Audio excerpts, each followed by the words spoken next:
آج آغاز مجلس 11 بجے ہوگا اور کل یعنی کہ 9 محرم کو آغاز مجلس بدستور 11:30 بجے ہوگا۔ بعد مجلس جو بھی انجمن نوحہ خوانی کرتی ہیں، جو پروگرام جس طرح سے ہوتے تھے وہ پروگرام اسی طرح سے ہوتے ہیں، ہوتے رہیں گے۔ اس پر نہ کبھی کوئی پابندی تھی اور نہ انشاءاللہ کبھی کوئی پابندی ہو سکتی ہے۔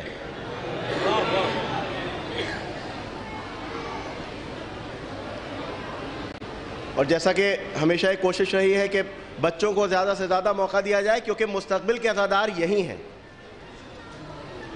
ہماری فرش ازا کو آگے بڑھانے والے، آگے نسلوں تک پہنچانے والے یہی ہیں۔ اس لیے میری کوشش یہ رہتی ہے کہ بچوں کو ضرور موقع ملے، کیونکہ ان کے حوصلہ افزائی میں کمی نہیں ہونی چاہیے۔ اب میں گزارش گزار ہوں قاری ناصر حسین صاحب سے کہ وہ آئیں اور تلاوت کلام پاک سے مجلس کا آغاز کریں۔ ایک باواز بلند نعرہ صلوات۔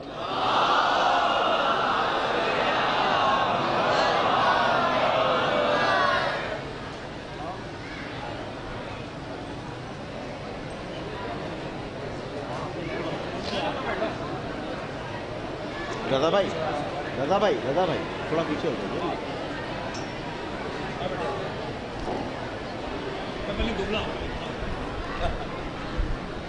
ارے آپ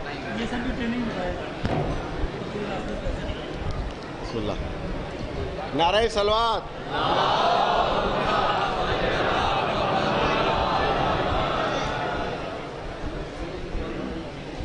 حضرات ایک سورہ فاتحہ نایاب حسین ابن ممتاز حسین صاحب کے۔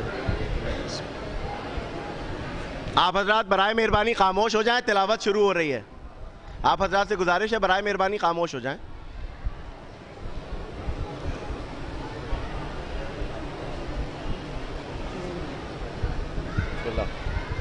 اللہم صلی علی محمد و آل محمد۔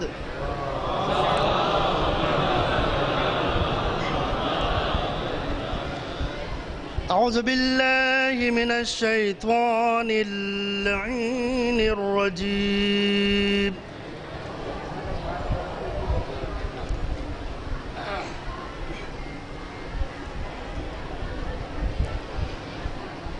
بسم اللہ الرحمن الرحیم۔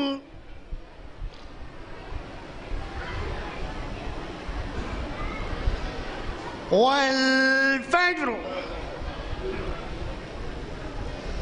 وليال عشر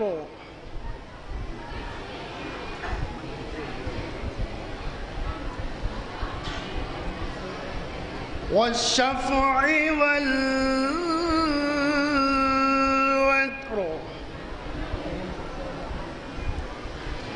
والليل إذا يسر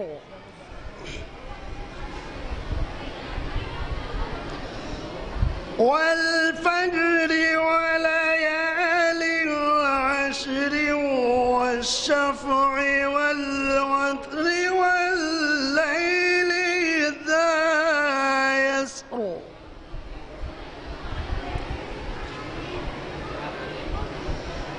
هل في ذلك قسم لذي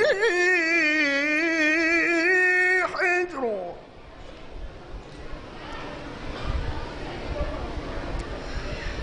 ألم تر كيف فعل ربك بعاد إرم ذات العماد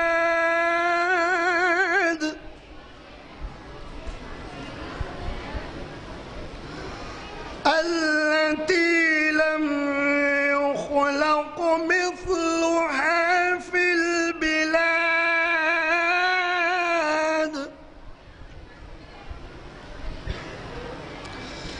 وثمود الذين جابوا الصخر بالواد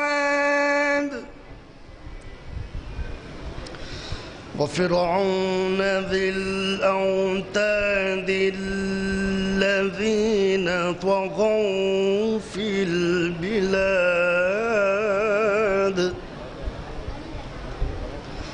فأكثروا فيها الفساد فصب عليهم ربك سوط عذاب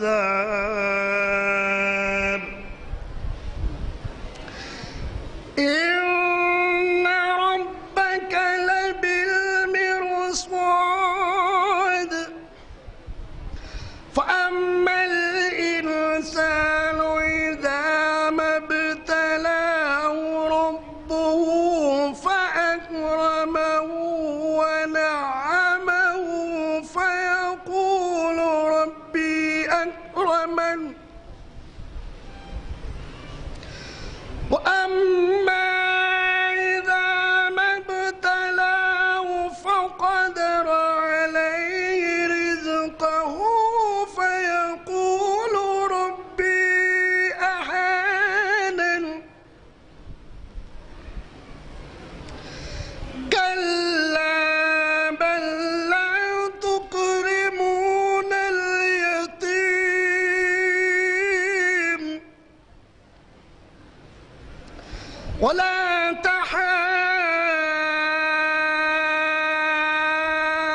تحاضون على طعام المسكين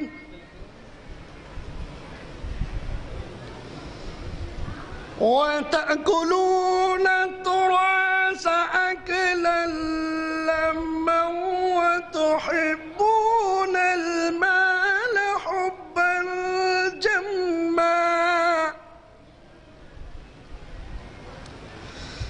كلا إذا دكت الأرض دكا دكا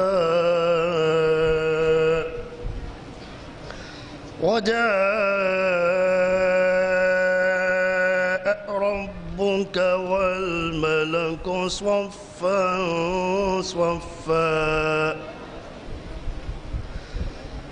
وجيء يومئذ بجهنم يومئذ يتذكر الإنسان وأنى له الذكرى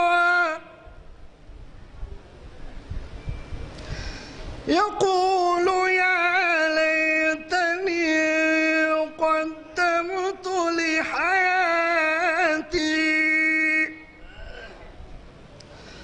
فيومئذ لا يعذب عذابه أحد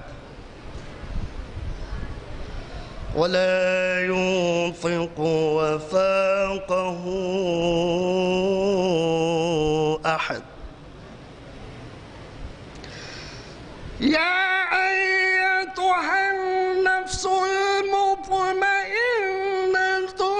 ارجعي إلى ربك راضية مرضية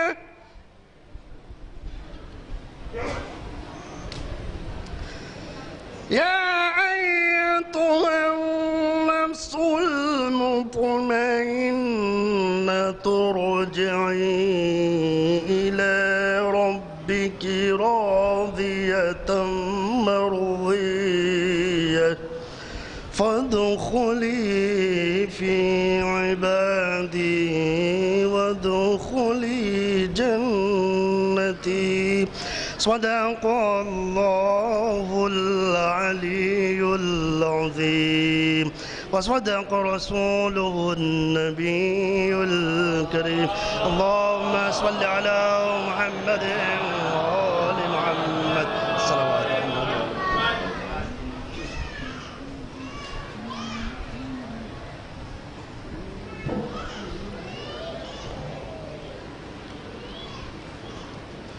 ایک مائک والے سے گزارش ہے وہ ممبر کے پاس آ جائیں، جو مائک سیٹ کرتے ہیں وہ ممبر کے پاس آ کے بیٹھ جائیں. اور آج کے نوحہ خوانی کے سلسلے کو شروع کرتے ہوئے میں گزارش کروں گا علی وارث صلی اللہ علیہ سے کہ وہ آئیں اور نذرانہ عقیدت پیش کریں. ایک بآواز بلند نعرہ صلوات.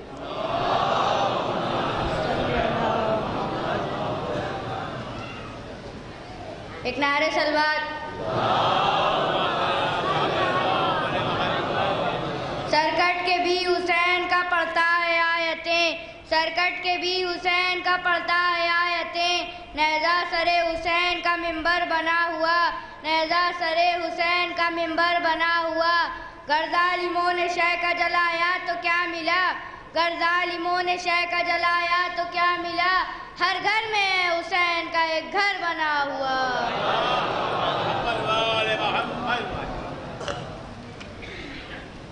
میں گزارش گزار ہوں علی حیدر سلمہ سے ایک باواد بلند نعرہ سلوات.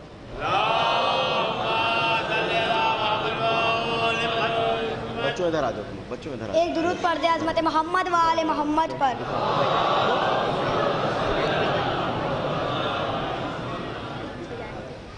میں خاک کربلا ہوں, رتبہ میرا جدا ہے. میں خاک کربلا ہوں, رتبہ میرا جدا ہے. بنت علی نے مجھ کو چادر بنا لیا ہے. میں خاک کربلا ہوں, رتبہ میرا جدا ہے. اکبر جوانوں کا قاسم غازی سے چاند تارے, زین اللبان میری آغوش میں اتارے. یعنی لہو نبی کا مجھ میں ملا ہوا ہے. میں خاک کربلا ہوں, رتبہ میرا جدا ہے. میں خاک کربلا ہوں, رتبہ میرا جدا ہے. کرتے ہیں رشک مجھ پہ کوثر کے بھی کنارے, زینب کے ساتھ میں نے 2 سال ہے گزارے. میرا ہر ایک ظاہر اس بات کا گواہ ہے. میں خاک کربلا ہوں, رتبہ میرا جدا ہے. نعرہ سلوات.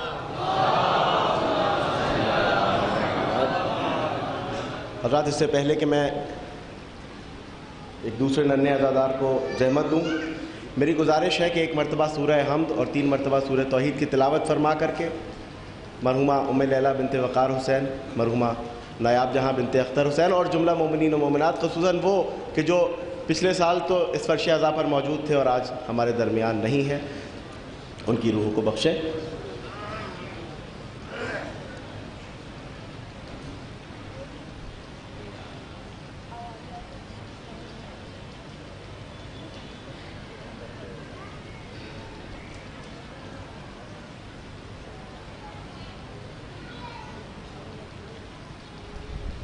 میں گزارش گزار ہوں علی حسن سلمہ سے کہ وہ آئیں اور نذرانہ عقیدت پیش کریں. ایک باواد بلند نعرہ سلوات. نعرہ سلوات. درے بطول کے نوکر ہیں ہم وفا میں اٹل, درے بطول کے نوکر ہیں ہم وفا میں اٹل. جھکا سکا ہمیں ظالم کوئی نہ آج نقل, جھکا سکا ہمیں ظالم کوئی نہ آج نقل. نہ زور سر پہ نازا نہ ہے غرور عمل, نہ زور سر پہ نازا نہ ہے غرور عمل. رباب حشر کی باتیں نہ دل میں خوف اجل, رباب حشر کی باتیں نہ دل میں خوف اجل. ایک کام مگر صبح و شام کرتے ہیں, ایک کام مگر صبح و شام کرتے ہیں, ہمیں حسین کی دولت کو عام کرتے ہیں. ہے سلوات.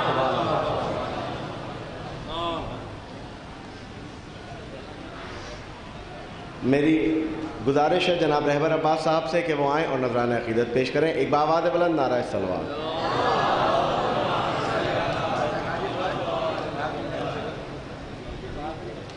کوئی بات نہیں. نعرہ سلوات. میرے غازی کہاں ہو, میرے غازی کہاں ہو، تیری جاگیر سے چل پڑا قافلہ، میرے غازی کہاں ہو، میرے غازی کہاں ہو، تجھ کو دیکھے بنا چین آتا نہیں، نوک نیزہ پہ سر تیرا ملتا نہیں، تیگی جاگیر سے چل پڑا قافلہ، میرے غازی کہاں ہو، تیری جاگیر سے چل پڑا قافلہ، میرے غازی کہاں ہو، تیرے بازو مجھے راستے میں ملے، میں نے چادر سمجھ کر وہ سر پر رکھے، تیری چادر سے ہی ہے میرا آسرا، میرے غازی کہاں ہو، نعرہ سلوات۔ میں گزار ہوں بلال حسین صاحب سے، بلال حسن صاحب سے کہ وہ آئیں اور نذرانہ عقیدت پیش کریں بآواز بلند نعرہ سلوات۔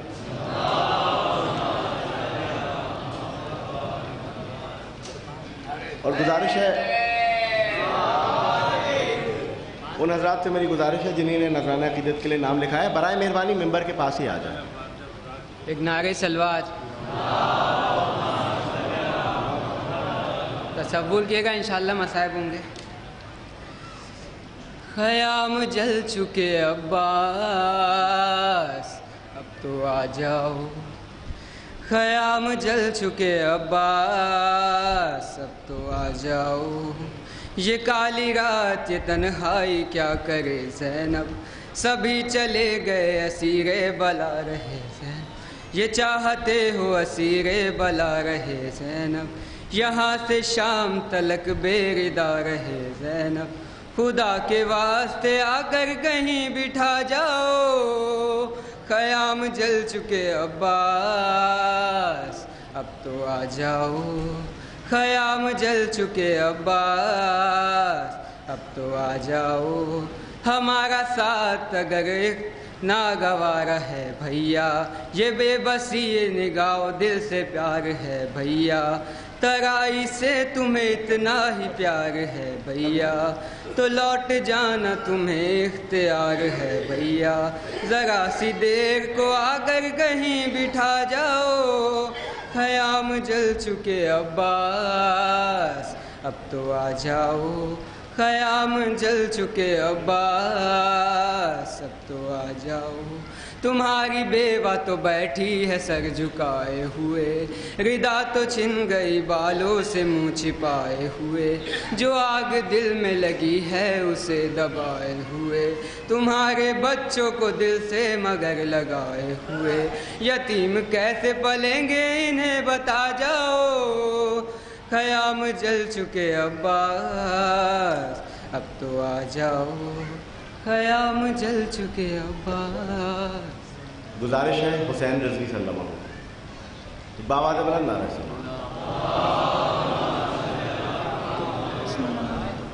سلوات۔ غیظ میں شہ کا علمدار نظر آتا ہے، غیظ میں شہ کا علمدار نظر آتا ہے، جو تھا اس پار وہ اس پار نظر آتا ہے، جو تھا اس پار وہ اس پار نظر آتا ہے، دیکھ کے چہرہ عباس کو کہتے تھے لئیں، دیکھ کے چہرہ عباس کو کہتے تھے لئیں، یہ تو ہو بہو ہے در کرار نظر آتا ہے،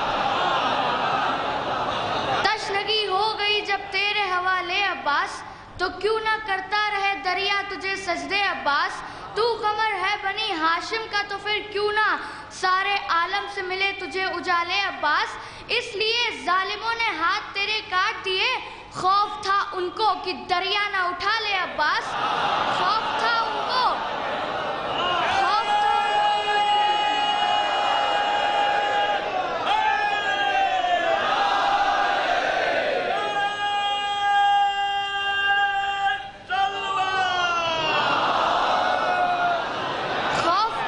خوف تھا ان کو کہ دریا نہ اٹھا لے عباس، عصر عاشور یہ زہرا کی صدا آتی ہے، میرا شبیر اکیلا ہے بچا لے عباس۔ تو ہاتھ کٹوا کے جو پرچم کو رکھتے ہیں بلند، ایسے ہوتے ہیں تجھے چاہنے والے عباس۔ ایک نعرہ صلوات۔ غدار ہو بازو تو وفادار نہ کہنا، غدار ہو بازو تو وفادار نہ کہنا، بھولے سے بھی ہر ایک کو علمدار نہ کہنا۔ آئے ہیں ابھی شام کا بازار الٹ کر، اب عابد بیمار کو بیمار نہ کہنا۔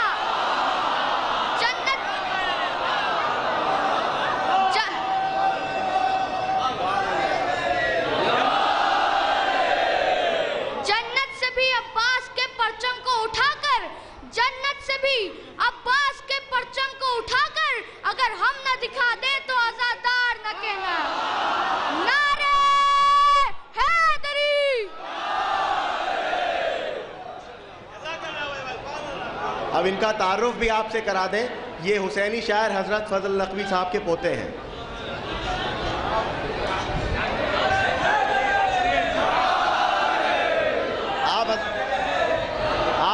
آپ حضرات فرش اعضا پر تشریف فرما رہے ہیں، بیٹھے رہیں، کوئی پریشانی کی کسی طرح کی بات نہیں، آپ بیٹھے رہیں۔ میں گزارش کروں گا جناب نفیس رضا صاحب سے کہ وہ آئیں اور نذرانہ عقیدت پیش کریں۔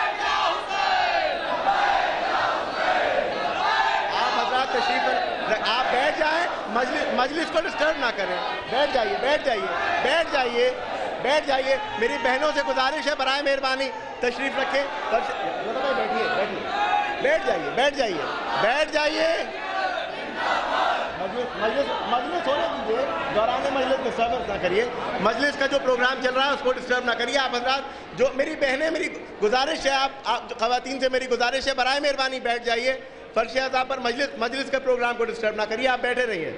میں گزارش کروں گا نفیس رضا صاحب سے کہ وہ آئیں اور نذرانہ عقیدت پیش کریں۔ ایک بآواز بلند نعرہ صلوات۔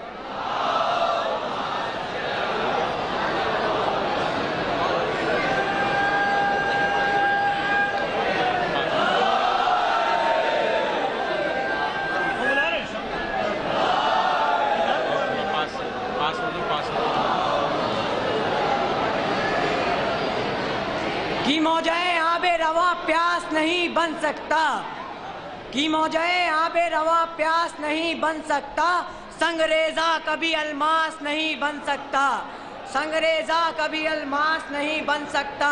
کر کے تخلیق علمدار سے خالق نے کہا، کر کے تخلیق علمدار سے خالق نے کہا، اب کوئی دوسرا عباس نہیں بن سکتا، دوسرا عباس نہیں بن سکتا۔ بازو نعرہ صلوات۔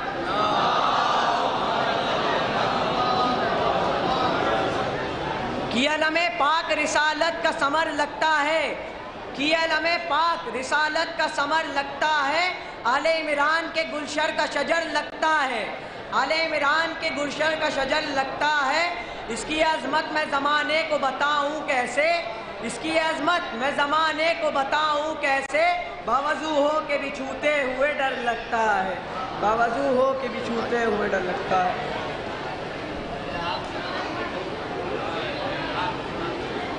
جو پروگرام مجلس کا چل رہا ہے وہ چلنے دیجیے، جو اپنے جو عزادار بیٹھے ہیں آرام سے، کوئی پریشانی کی بات نہیں۔ اب میں گزارش کروں گا جناب رضوان علی دانش صاحب سے کہ وہ آئیں اور نوحہ پیش کریں۔ ایک بآواز بلند نعرہ صلوات۔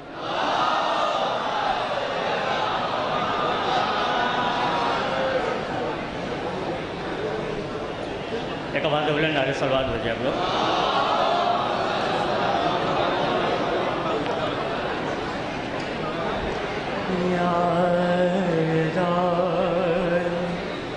سکینہ تو چچا لوٹ کے آنا، پیاسی ہے سکینہ اے واد صبا جا کے امو کو بتانا، پیاسی ہے سکینہ اس چھوٹے سے سن میں وہ ستم میں نے اٹھائے، اللہ کسی کو نہ یتیم ایسا بنائے، خود اپنے لہو میں کوئی بچی نہ نہائے، میں تم کو بلاتی رہی تم بھی تو نہ آئے، میں بن گئی بات عصر لئی نو کا نشانہ، پیاسی ہے سکینہ پانی کی طلب مجھ کو کھلاتی رہی ٹھوکر، کہتا تلئی دوں گا میں پاؤں جو کو پلا کر، جب شمر لئی کر چکا سے راب یہ لشکر، دکھلا کے مجھے پھینک دیا پانی زمین پر، تب سمجھی میں کیا ہوتا ہے امید دلانا،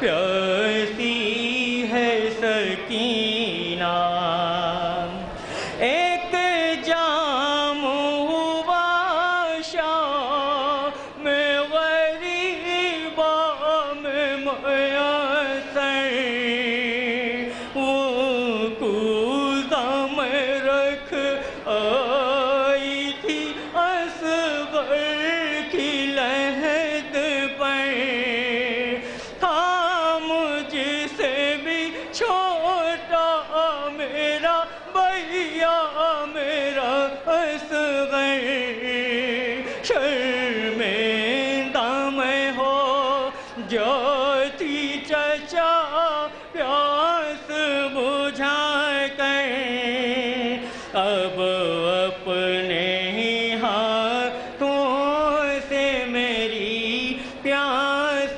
بجھانا، پیاسی ہے سکینہ ایک رسی میں ہم سب کے گلے باندھ کے آدھا کرتے ہوئے تشہیر چلے جانب کوفہ، اور اس پہ مصیبت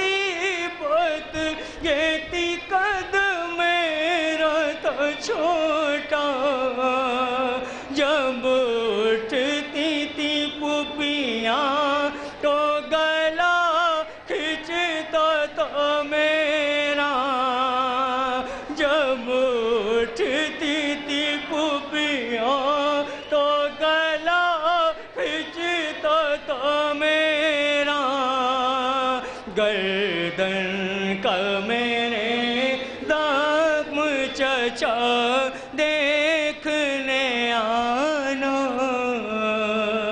پیاسی ہے سکینہ تھی دل کی تمنا، وہی موت آئے مجھے بھی، تربت ہے ترائی پہ جہاں میرے چچا کی، ایک چھوٹی سی ساحل پہ بنے قبر بھی میری، یہ آخری خواہش بھی نہ ہو پائے گی پوری، مر کر بھی رہے گا میرا زندہ میں ٹھکانہ،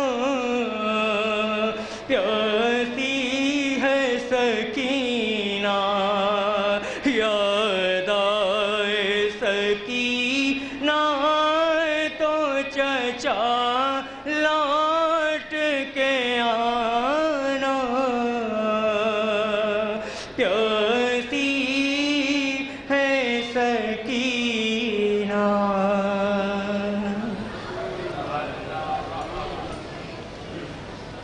میں گزارش گزار ہوں جناب شعیب صاحب سے کہ وہ آئیں اور نوحہ پیش کریں، اور اس کے بعد جن حضرات نے اپنے نام لکھوائے تھے میں ان سے دست بستہ معذرت کروں گا، کیونکہ آخر میں کچھ مخصوص شاعر ہوتے ہیں کہ جن کو ان مجلسوں میں پڑھنا ہوتا ہے تو انہی کو پڑھوایا جائے گا۔ ایک باواز بلند نعرہ صلوات۔ ایک سورہ فاتحہ شیش عباس ابن حسن عباس کے نام پر پڑھیں۔ ڈھل گئی شام اٹھو میرے علمدار اٹھو، ڈھل گئی شام اٹھو میرے علمدار اٹھو، اے میرے شیر وفادار دلاور بھیا، تم نے دیکھا نہیں اس وقت کا منظر بھیا، بھائی کا سوکھا گلا شمر کا خنجر بھیا، گود میں فاطمہ زہرا کی کٹا سر بھیا، خاک مقتل کے ملا ایک کو اڑاتے دیکھا، میں نے سورج کو سوانے پہ آتے دیکھا، ڈھل گئی شام اٹھو میرے علمدار اٹھو، اپنی چادر میں سکینہ کو چھپائے تھی میں، بھائی کی جان کو سینے سے لگائے تھی میں، نظر میدان کے منظر سے ہٹائے تھی میں، پردہ خیمے کا اسی وجہ گرائے تھی میں، میری کوشش تھی سکینہ نہ یہ منظر دیکھے، نوک نیزہ پہ نہ بھیا کا کٹا سر دیکھے، ڈھل گئی شام اٹھو میرے علمدار اٹھو، کتنا مشکل ہے سکینہ کو سلانا پاک، مجھ سے کہتی ہے مجھے رن میں ہے جانا پاک، کس طرح دوں میں اسے باپ کا سینہ پاک، تم سے مایوس ہے یہ بال سکینہ آباد، اس اندھیرے میں جو نکلے گی تو کھو جائے گی، تم اسے گود میں لے لو گے تو سو جائے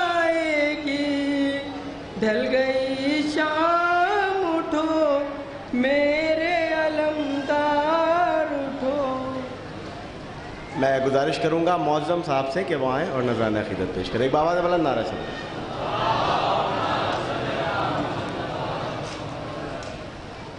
میاں علی صلی اللہ رحمت کے چند مصرے حضرت عباس کی ہیبت کے حوالے سے. گل ہے کہ علمدار حسین آتا ہے دیکھو، گل ہے کہ علمدار حسین آتا ہے رن میں، ایک تہل کا ہے مصر و عرب روح ختن میں، ایک تہل کا ہے مصر و عرب روح ختن میں، مردے بھی تئے خاک لرزتے ہیں کفن میں، مردے بھی تئے خاک لرزتے ہیں کفن میں، اور پھرتے ہیں ہرن چوکڑی بھولے ہوئے بن میں، اور پھرتے ہیں ہرن چوکڑی بھولے ہوئے بن میں. غازی کی سواری نہیں خیمے سے بڑھی تھی، غازی کی سواری نہیں خیمے سے بڑھی تھی، شیروں کو نئے استا میں تپے لرزہ چڑھی تھی، شیروں کو نئے استا میں تپے لرزہ چڑھی تھی. اب بسر سعد اپنی فوج سے کہتا ہے حضرت عباس کی آمد ہے. ہوشیار رہو نہر پہ مورچے والو، ہوشیار رہو نہر پہ مورچے والو، چلوں میں تیر اے قدر انداز ملا لو، چلوں میں تیر اے قدر انداز ملا لو، آمد ہے علمدار کی نیزوں کو سنبھالو، آمد ہے علمدار کی نیزوں کو سنبھالو، کھولو سپر تیغ نیاموں سے نکالو، کھولو سپر تیغ نیاموں سے نکالو، تیغ ان کے پدر کی سر مرحب پہ چلی ہے، تیغ ان کے پدر کی سر مرحب پہ چلی ہے. عباس علی وارث شمشیر علی ہے، عباس علی وارث شمشیر علی ہے. کہتے ہیں ملک عرش کے پائے کو سنبھالے، کہتے ہیں ملک عرش کے پائے کو سنبھالے، کھیتی کو خدا آج تباہی سے بچا لے، کھیتی کو خدا آج تباہی سے بچا لے. کیا غضب خندق میں بہے خون کے نالے، کیا غضب خندق میں بہے خون کے نالے، یہی ہے قلعہ خیبر کو توڑنے والے، یہی ہے قلعہ خیبر کو توڑنے والے. نقشہ نظر آ جائے گا پھر جنگ احد کا، نقشہ نظر آ جائے گا پھر جنگ احد کا، پوتا ہے لڑائی میں یہ بنت اسد کا، پوتا ہے لڑائی میں یہ بنت اسد کا. محمد. اب میں گزارش گزار ہوں جناب اسلام عباس صاحب سے کہ وہ آئیں اور نذرانہ عقیدت پیش کریں. ایک بآواز بلند نعرہ سلوان.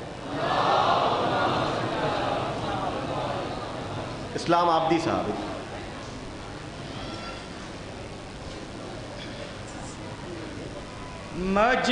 مجبور ہوں بہنا میں کفن لا نہیں سکتا، قیدی ہوں سکینہ میں کفن لا نہیں سکتا، تابوت اٹھانے کو اکبر ہے نا عباس، تابوت اٹھانے کو اکبر ہے نا عباس، میں اہل وطن کو یہاں بلوا نہیں سکتا، قیدی ہوں سکینہ میں کفن لا نہیں سکتا،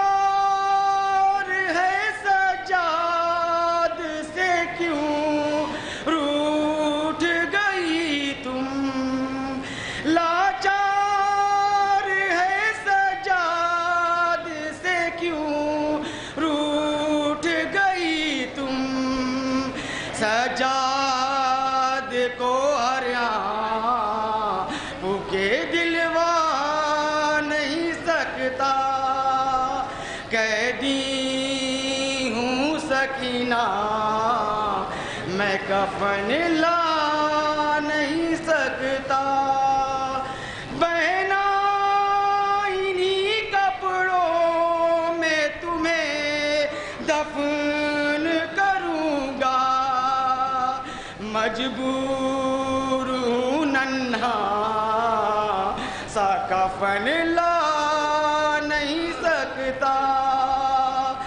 میں کیسے خبر دوں تیرے مرنے کی بدر کو، میں کیسے خبر دوں تیرے مرنے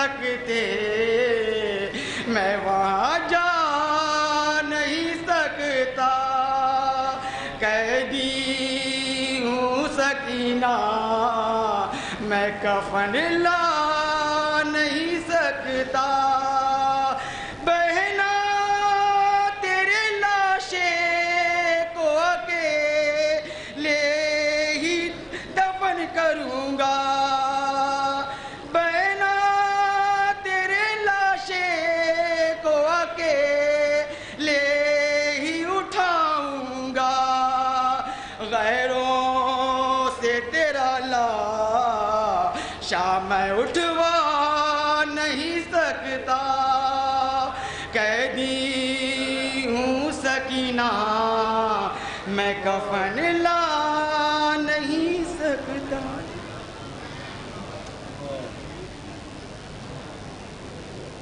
حضرات، ایک بہت ضروری اعلان آپ حضرات کی خدمت میں کہ یہ جو کیمرہ مین ہیں ہمارے، جب مجلس ختم ہو جاتی ہے، ماتم ہوتا ہے، ظاہر ہے کہ عزادار ماتم کے وقت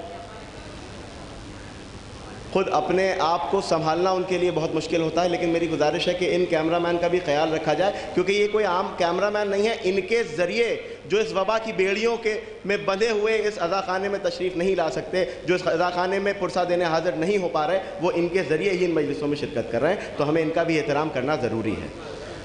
اب میں گزارش گزار ہوں جناب رضا حیدر صاحب سے کہ وہ آئیں اور نذرانہ عقیدت پیش کریں۔ ایک باواد بلند نعرہ سلوات۔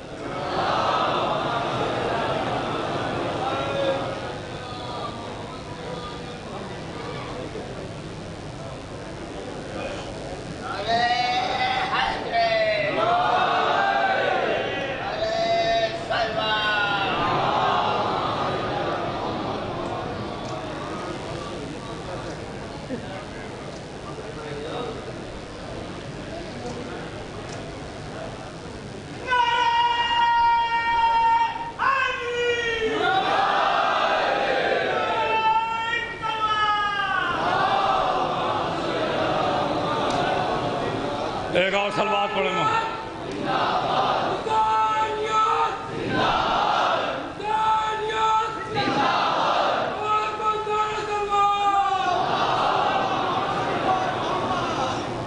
ایک سلوات پڑھیں محمد و آل محمد۔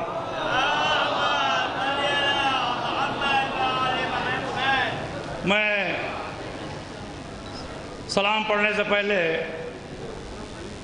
ایک دعا کروانا چاہتا ہوں آپ حضرات سے کہ آپ حضرات بارگاہ امام میں آقا عباس علیہ السلام کے وسیلے سے ایک دعا کریں کہ اس وقت جو بیماری پھیلی ہے ہماری جو دنیا میں، اس سے، اور جو ہمارے ملک میں بیماری پھیلی ہے کرونا کی، بہت بڑا جو کرونا آ چکا ہے، جس کی وجہ سے اور قوموں کو چھوڑ ہماری قوموں میں بھی مصیبتیں آ رہی ہیں، آپ حضرات ان منحوسوں سے ہمیں نجات دلوائیں، کرونا سے ہمارے نجات دلوائیں، ہماری قوم کے نوجوانوں کی حفاظت ہو، ہماری قوم کی بہنوں کی عزت محفوظ رہے، اور جو دشمنان اہل بیت ہیں یا دشمنان ازا ہیں یا جو دشمنان شیعت ہیں یا جو دشمنان اسلام ہیں، خدا ان کو جلد سے جلد نیست نابود کرے۔ ایک صلوات پڑھے محمد و آل محمد پر۔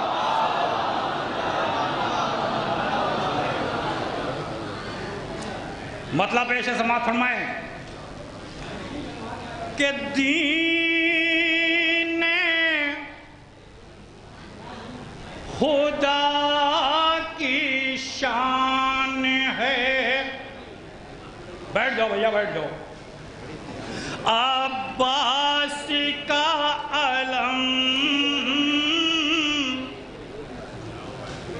علم کے سائے میں ہم لوگ ہیں، ہماری حفاظت و مولا اس کے صدقے میں، کہ دین خدا کی شان ہے، عباس کا علم، دین خدا کی شان ہے، عباس کا علم،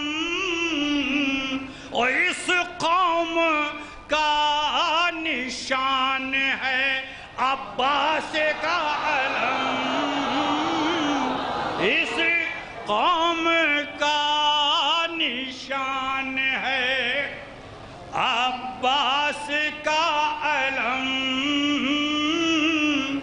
دین خدا کی شان ہے، عباس کا علم اور اس قوم کا نشان ہے، عباس کا علم اور قرآن کربلا ہے۔ بطور خاص پیش سمجھنا ہے کہ قرآن کربلا ہے، شہیدی کا تعزیہ اور اس کا ترجمان ہے، عباس کا علم اور اس کا ترجمان ہے، عباس کا علم۔ یہ بھی شعر پیش میں ہے کہ بدعت نہیں ہے پرچم غازی کو چومنا، بدعت نہیں ہے پرچم غازی کو چومنا، بدعت نہیں ہے پرچم غازی کو چومنا، ارے ایمان کی تو جان ہے عباس کا علم، ایمان کی تو جان۔ اور یہ بھی شعر بطور خاص پیش ہے کیونکہ جب امام تشریف لائیں گے تو اپنے ہاتھ میں پرچم علی عباس ہوگا، آپ حضرات سے کہ صدیاں تو بوڑھی ہو کے جہاں سے گزر گئیں، صدیاں تو بوڑھی ہو کے جہاں سے گزر گئیں، صدیاں تو بوڑھی ہو کے جہاں سے گزر گئیں، غیبت میں بھی جوان ہے عباس کا علم، غیبت میں صدیاں تو بوڑھی ہو کے جہاں سے گزر گئیں، صدیاں تو بوڑھی ہو کے جہاں سے گزر گئیں، غیبت میں بھی جوان ہے عباس کا علم۔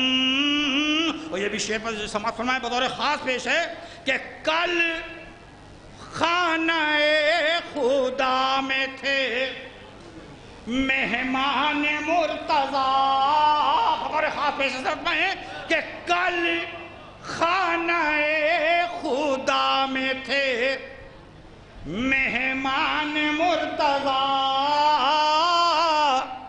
کل خانہ خدا میں تھے مہمان مرتضیٰ، کل خانہ خدا میں تھے مہمان مرتضیٰ، گھر گھر میں مہمان ہے عباس کا علم، گھر گھر میں اور یہ مطلب پیش ہے کہ محشر کی دھوپ کی ہو رضا مجھ کو فکر کیا، محشر کی دھوپ کی ہو، محشر کی دھوپ کی ہو رضا مجھ کو فکر کیا، محشر کی دھوپ رب کی ہو رضا مجھ کو فکر کیا، جب مجھ پا مہربان ہے عباس کا علم۔ اسی علم کے سائے میں مولا ہماری قوم کے نوجوانوں کو، ہماری قوم کو حفاظت کریں۔ حضرات اب میں گزار ہوں معصوم لکھنوی صاحب سے، اور اس کے بعد ناصر حسین صاحب، اور پھر کیونکہ وقت ہو گیا ہوگا اور مولانا خفروز ممبر ہو کر کے مجلس کو خطاب کریں گے۔ میں گزار ہوں جناب معصوم لکھنوی صاحب سے کہ وہ آئیں اور نذرانہ عقیدت پیش کریں۔ ایک بآواز بلند نعرہ سلام۔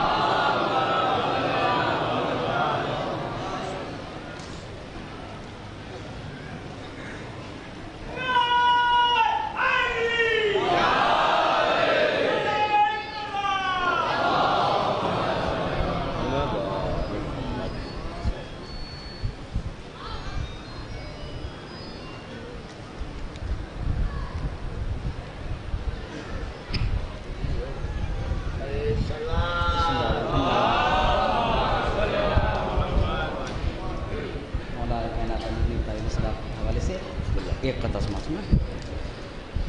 بھٹکتے ہیں نہ جانے زندگی کے کارواں کتنے،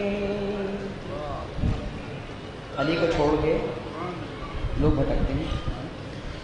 بھٹکتے ہیں نہ جانے زندگی کے کارواں کتنے، وہی پاتا ہے منزل کو جو راہ حق پہ چلتا ہے، وہی پاتا ہے منزل کو جو راہ حق پہ چلتا ہے۔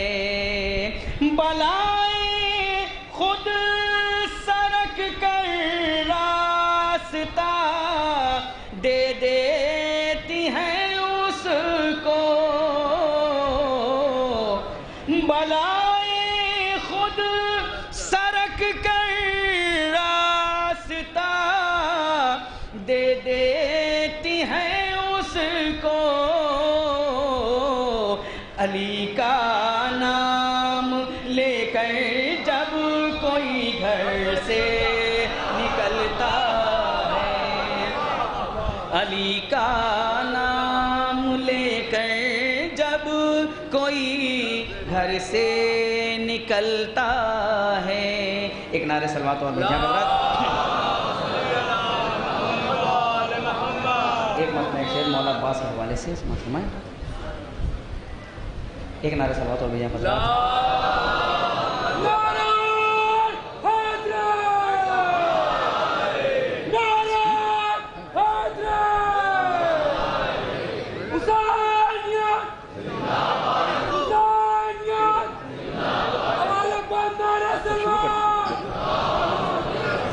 محفل میں جو رتبہ ہے میرا دیکھ رہا ہوں، اہل بیت کی مدح ہوتی ہے۔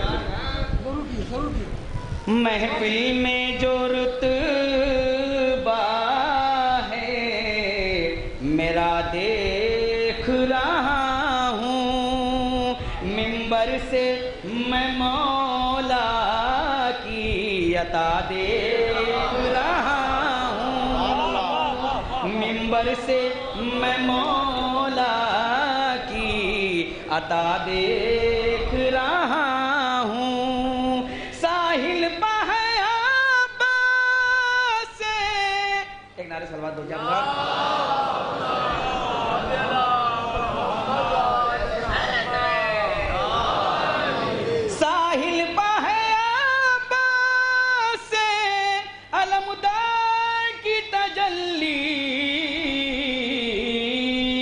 چلتی ہے دبے پاؤں ہوا دیکھ رہا ہوں، چلتی ہے دبے پاؤں ہوا دیکھ رہا ہوں، چلتی ہے دبے پاؤں ہوا دیکھ رہا ہوں. اور آخری میں کل ایک قطعہ میں نے پڑھا تھا, اس کی فرمائش ہوئی ہے, بس ایک نعرے صلوات اور بھیجا حضرات.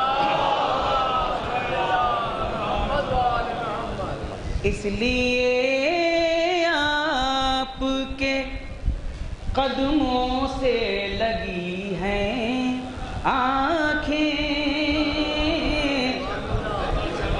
اس لیے آپ کے قدموں سے لگی ہیں آنکھیں, آپ کے فیض سے دنیا کو ملی ہیں آنکھیں,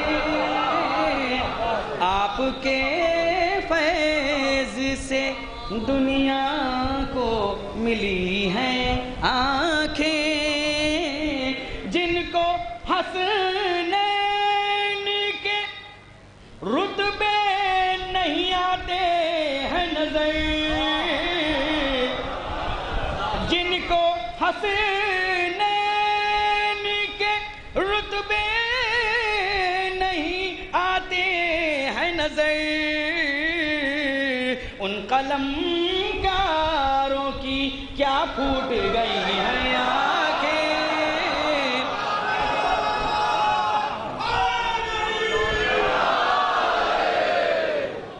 ان قلم کاروں کی کیا پھوٹ گئی ہیں آنکھیں, جن کو حسنین کے رتبے نہیں آتے ہیں نظر, ان قلم کاروں کی کیا پھوٹ گئی ہیں آنکھیں, ان قلم کاروں کی کیا پھوٹ گئی ہیں آنکھیں.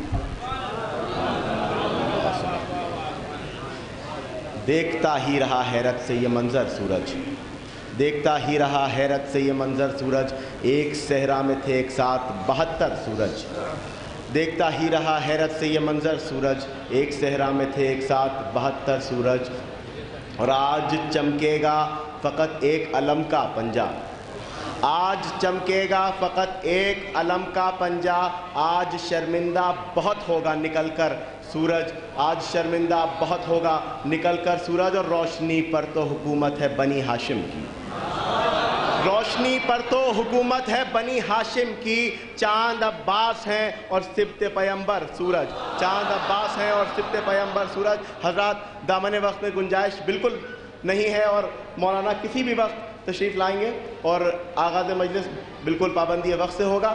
میں گزارش گزار ہوں جناب ناصر حسین صاحب سے کہ وہ آئیں اور نوحہ پیش کریں, اور ساتھ ہی گزارش یہ بھی ہے کہ کیونکہ دامن وقت میں گنجائش نہیں ہے تو اس بات کا خیال بھی رکھا جائے. ایک بآواز بلند نعرہ صلوات.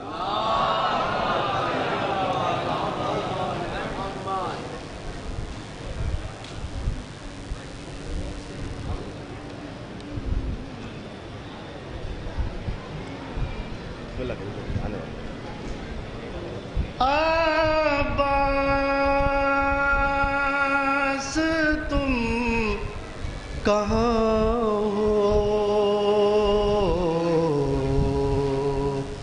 زینب پکاری رو کر, عباس تم کہاں ہوتے ہیں قتل سرور,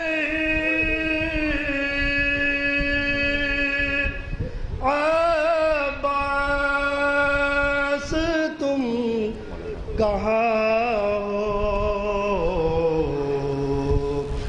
زینب پکاری رو کر, عباس تم کہاں ہو, سینے پر زخم کھا کر نانا کے پاس پہنچے, سینے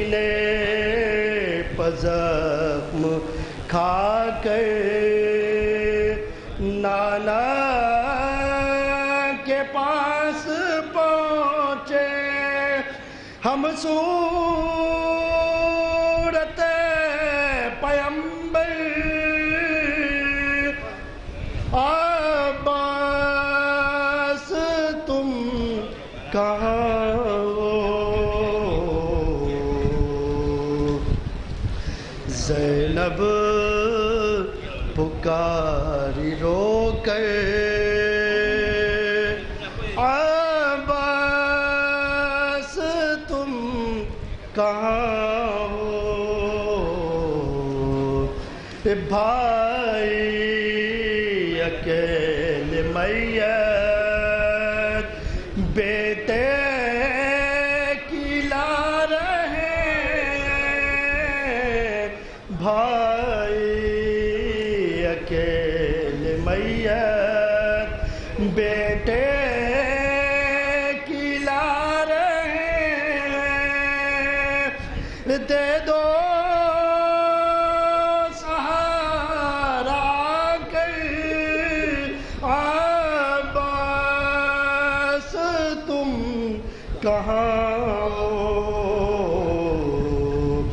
زینب پکاری رو کر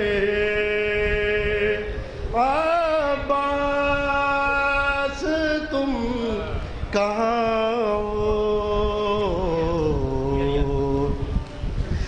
کوزہ لیے سکینہ ہے منتظر تمہاری کوزہ لیے سکینہ ہے منتظر تمہاری آ کر پلا دو پانی عباس تم کہاں ہو زینب پکاری رو کر عباس تم کہاں ہو گردن پتیر کھا کر اصغر گئے جنا کو گردن پتیر کھا کر اصغر گئے جنا کو چہرے خون مل کر عباس تم کہاں ہو زینب پکاری رو کر عباس تم کہاں ہو بالوں سے منہ چھپائے جکڑی ہوئی رسل میں بالوں سے منہ چھپائے جکڑی ہوئی رسل میں سر پر چادر عباس تم کہاں ہو زینب پکاری رو کر عباس تم کہاں ہو کیا ہو گیا ہے تم کو کیا ہو گئی وفائیں کیا ہو گیا ہے تم کو کیا ہو گئی وفائیں نصرت کرو اب آ کر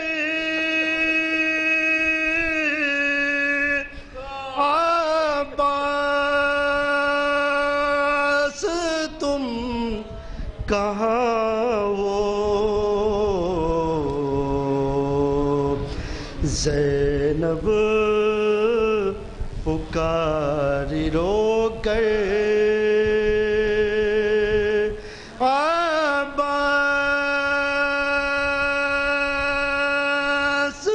تم کہاں ہو. ایک نعرہ صلوات.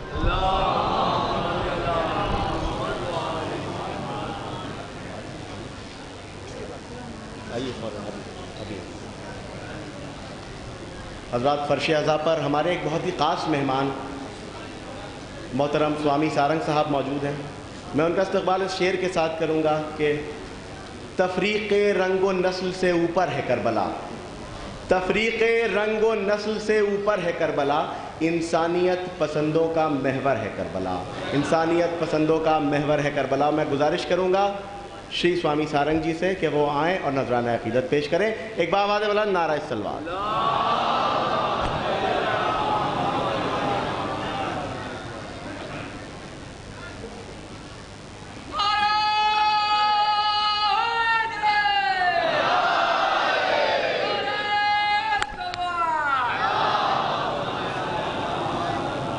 لبیک یا حسین، لبیک یا حسین، لبیک یا حسین، نعرہ صلوات. ایک چھوٹا سا شعر اور میں اپنی بات ختم کر دوں گا کہ وقت گونگا نہیں بس مون ہے، وقت گونگا نہیں بس مون ہے، وقت آنے پہ بتا دے گا وقتی یزید کون ہے.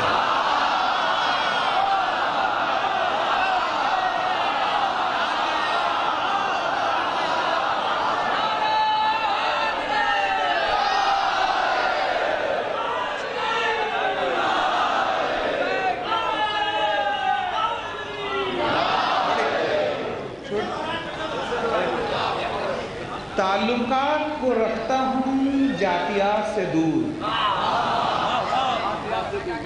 تعلقات کو رکھتا ہوں جاتیات سے دور، اور تمہارے چاہنے والوں سے دوستی ہے حسین، تمہارے چاہنے والوں سے دوستی ہے حسین. اور باطل کے سامنے جو جھکائے نہ اپنا سر، باطل کے سامنے جو جھکائے نہ اپنا سر، سمجھو کہ اس کے ذہن کا مالک ہے حسین السلام.